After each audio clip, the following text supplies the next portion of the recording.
Ny voalohany dia miarahaba ny vehivavy rehetra mpiasan'ny ministèren'ny fiarovam-pirenena sy ireo vehivavy vady miaramila rehetra, ary ihany koa ireo vehivavy izay namoy ny vadiny miaramila izay latsaka tany amin'ny asa fampandriam-pahalemana.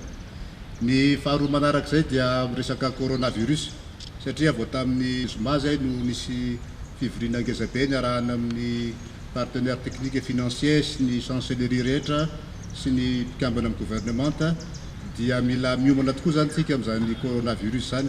Tsy natao hoe hampatahotra akory, fa kosa misy andraikitra raisiny tsirairay, ary rehefa avy eo moa dia izy ny fivoriana mikasika an'izany coronavirus zany atao amin'ny direction générale sy ny amin'ny staff.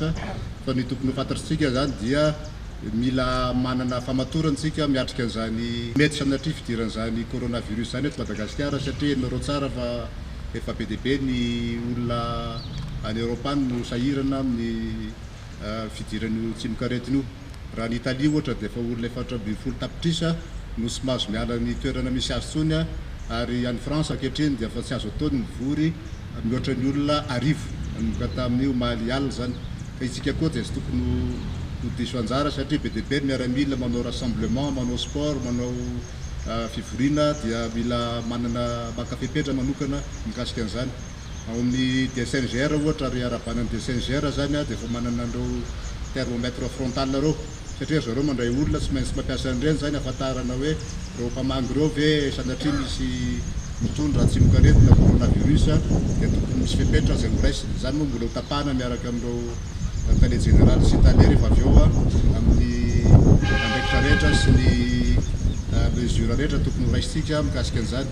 Fa ny fahafantarana ny aretina, ny fahafantarana ny andraikitry ny tsirairay eo amin'ny fahadiovana na amin'ny fianakaviana zany, na any amin'ny birao zany, na any amin'ny fanaovana reo sport zany, dia zao dia efa tokony mba ho fantatra mazava tsara hoe inona ny tokony atao, inona ny fepetra tokony ho raisina, ary ahoana ny fomba hiarovantsika amin'izany valana aretina zany.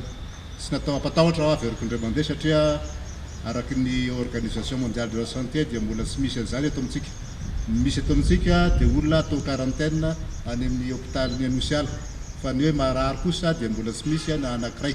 Fa isika fotsiny mila mitandrina, mila mivonona, satria tsy tokony miravoravo tany raha sanatria misy an'izany valana aretina zany.